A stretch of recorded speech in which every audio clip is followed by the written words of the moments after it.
మహేష్ బాబు గారు వారణాసి మూవీలో రాముడి గెటప్ వేస్తున్నారు కదా, దానికోసం చాలా కష్టపడ్డారు అన్నారు. ఆ లుక్ కూడా వచ్చింది, రాబోతుంది. దీని మీద మీ అభిప్రాయం? అందులో హీరోయిన్ ఇండియా యాక్టర్. అవును, సినిమా సక్సెస్ అవుతది. ఎందుకంటే చాలా కష్టపడ్డాడు. ఎన్టీఆర్ ఒక మాట, నన్ను ఒక మాట ఎన్టీఆర్ గారు అన్నాడు, రాముడు గాని, కృష్ణుడు గాని, దుర్యోధనుడు గాని, భీముడు గాని ఏ పాత్ర ఇచ్చినా ఫుల్ అట్రాక్షన్. అవును, దానవీర సూర్య కన్నా సినిమా చూడవతండి. 5 యాక్టింగ్ ఒకటే సినిమాలో.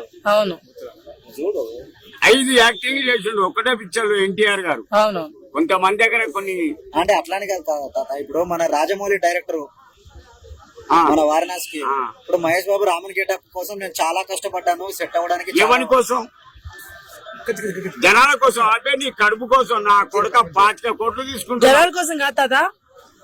అంటే ఇప్పుడు వరకు ఆయనకు ఉంది కదా బానే అమౌంట్. 25 కోట్లు వానికి ఒక్క సినిమాకు ఏడబెట్టుకుంటారా పైసా? నా కొడుక నువ్వు తినవు, ఇంకొకని పెట్టవు. ఆయన మంచి పనులు కూడా చేస్తున్నారు కదా. క్యాన్సర్ పేషెంట్లకి హార్ట్ ఆపరేషన్ చేస్తున్నారు. ఒక్కలకు చేసి 10 పేపర్లలో వేసారు కానీ 10 మంది వానికే దానం చేస్తాను. మా పేరు మీద దానం చేయమని. నా కొడుకను అని తీసి బ్యాంకులు వేసుకుంటున్నావు.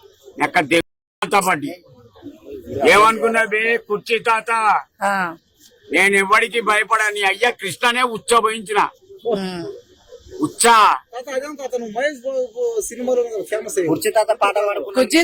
మీ పాటను పెట్టుకుని మహేష్ బాబు గారు సినిమాలో తెలుసా? అవును, ఒకటి బాగా నువ్వు కొన్ని 100 కోట్లు 1000 కోట్లు సంపాదించావు. మరి నాకేమని ఇచ్చినావు?